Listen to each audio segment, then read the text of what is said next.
Murder! Murder! He died for his country. Those were the exact words that were shouted at the time of James Purley Wilson's execution here 200 years ago.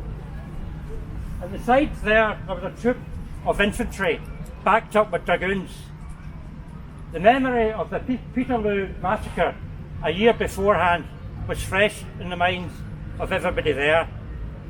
There was a panic at certain stages of the execution and folks scattered, but they did come back to show their defiance and to shout the words of defiance there.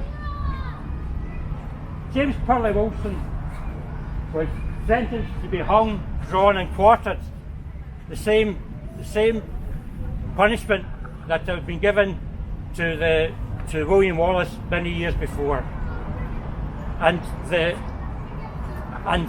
He was hung. He was hung by the Glasgow hangman. The Glasgow hangman refused to behead him, so they had to get a medical student from Glasgow University to come and behead him. But the city authorities, on their mercy, said he didn't need to be quartered. So we're eternally grateful for the City Council for no letting that happen. I'm sure everyone was happy with that. We're very thankful today for Sir William Collins here for letting us rescue this in his statue. We'll put up a plaque in memory of James Purley Wilson.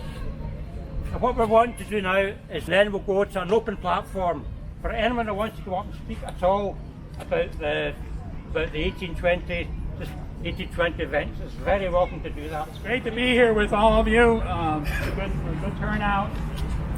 I'm glad to see people actually coming out of their homes after the lockdown. I wanted to say a couple of things about 1820. First, one of the things that people were fighting for was a republic, a Scottish republic, but a republic. Now, if you know something about the SNP, you know that they're for the monarchy. I don't understand. How can that be? How can you talk about Scottish independence and also talk about we're going to continue to follow the British monarchy? People in 1820 understood that. 200 years later, we ought to be able to understand that. So we ought to say clearly we're Republicans. It's an important issue, particularly since a lot of those large landowners you're talking about in Scotland are the royals and the aristocrats that they gave favors to. We should be taking that land without compensation. They've had it more than long enough. Those are the kind of bold demands that we need. That's the thing about the 1820 rebels. They were bold. In their time, they were bold. They were putting out ideas that were very far out for the time. We should be doing the same, not just following along. That seems like one of them. Let's do away with the monarchy. Let's do away with all the concentrated wealth, particularly in land that we see in Scotland. The other thing about the radical uprising was there was a whole network of radical committees. In every small little town around here, working class town, there was a radical committee. That's what we need. We need that kind of grassroots activism based on neighborhoods, small towns. Got to rebuild that kind of sense of community that they had. Unfortunately, the shipyards are gone. The factories are gone. It's a lot harder to do now, but it can be done. It can be done, and we need to make that one of our objectives. So when we remember the 1820s, we had to remember those radical committees. That's what it came from. The people who marched those days, they were coming from those radical committees. There was a network of them, and we need to rebuild that. So let me stop there and say it's really good to see everybody here, and I hope we can do more things in the future where we actually come out on the streets. Enough with the Zoom meetings. Let's actually get out in the streets and do things.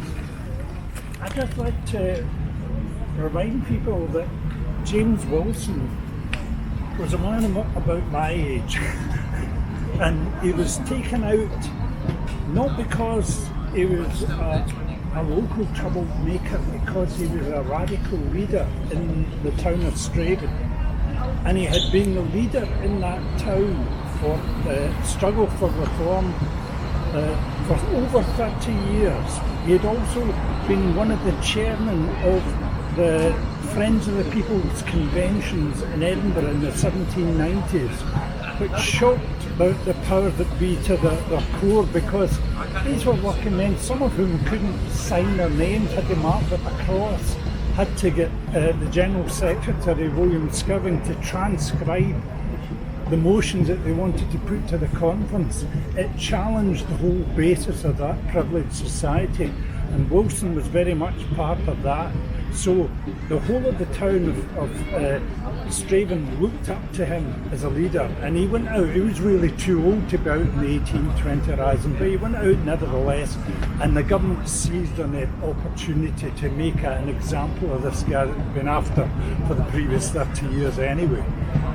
They had it here because the area in front of the High Court, as you'll see with the People's Palace in the painting there of the Glasgow Fair, was where the fairground and the entertainments took place. So they wanted to make it an entertainment as well as they knew they could get a crowd. But in fact the crowd didn't go along with the game plan. They all shouted together that this was murder. The banner, 1820 Society. I was thinking, looking at it, my own claim to fame is I was the founding chair of the 1820 Society in the 1970s, and just thinking about the people who would be here today if they were alive and supporting us. Hugh McDermott, Winnie Ewing, who's still alive, and John Murphy, who was the founding secretary of the society and built it up. And I saw here today we've got sitting on a bench over there, modest as he always is, Hamish McQueen, who's one of the longest serving stalwarts of the whole struggle for independence in Scotland. So it's very important that we pass on the knowledge to the next generation, because the education authorities have done their level best to keep it out of the history books.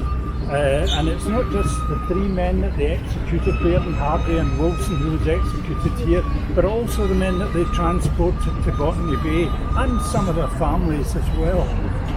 Some who came back, and the actual Baird and Hardie monument in Sighthill was the first monument put up to the radicals in Scotland, and it was originally on a site called, it was where Alexander Parade now is, a big field. They were banned from having public meetings anywhere. They couldn't get a hall in Glasgow, so even Glasgow Green was off limits to them. But they actually held the meeting in a place called Thrushgrove. Thank you for telling me. And they erected a small monument there by a radical architect from Paisley, and then they moved it to Sighthill when Baird and Hardie's remains were brought from Stirling, where they were in a pauper's grave. They brought them back to Glasgow in the 1840s and buried them in Sighthill Cemetery, and that then became a kind of national martyrs monument. People who had returned from transportation asked to be buried there. The current, one of the recent authors of the book on the 1820 Rising is actually buried there. And so there's even a letter from the Secretary of State at the time saying that on no account was there to be any public meetings of support for these radicals when they were allowing them, graciously allowing them to be reburied in Glasgow. And the radicals, to get their hit back at it, had it carved on the monuments. You can actually read that letter telling them that there will be no assembly, there will be no crowds to mark or honour these men. And it wasn't advertised in the papers, people just turned up en masse by word of mouth, as we're doing today really. And so good on you all for keeping the memory alive. Good on you for using that. It was originally a Covenanters banner. And the Republican thing is very important. It was not about putting the monarchy on another 200 years on the throne. It was about changing society from top to bottom. Thank you very much. We are going to end by planting a Liberty tree the fledgling liberty tree, which hopefully will thrive in Glasgow Quay. Las the clwts hils dar gawdi ar the bay. But there's mair nor a rough wind blowing through the great glen o' the Waddle the day. It's a thought that will garrow rottens, are they rogues that can gall us fresh and gay. Tak the road and seek other loanings, for their ill ploy to sport and play. Nay, mair will the bonny callants march to war when our braggarts closely crawl, nor we wings frae pitied and clachan, mourn the ships sailing down the broomy law. Broken families and lands we've had yet, will curse Scotland the brave, nay mair, nay mair. Black and white ain't to leather marriott, mark the vile barracks so their maisters bear. So come all ye at hame with freedom, never heed what the hoodies croak for doom. In your house o' the bairns o' Adam, we'll find breed, barley breed and painted room. When MacLean meets wi' his friends in spring,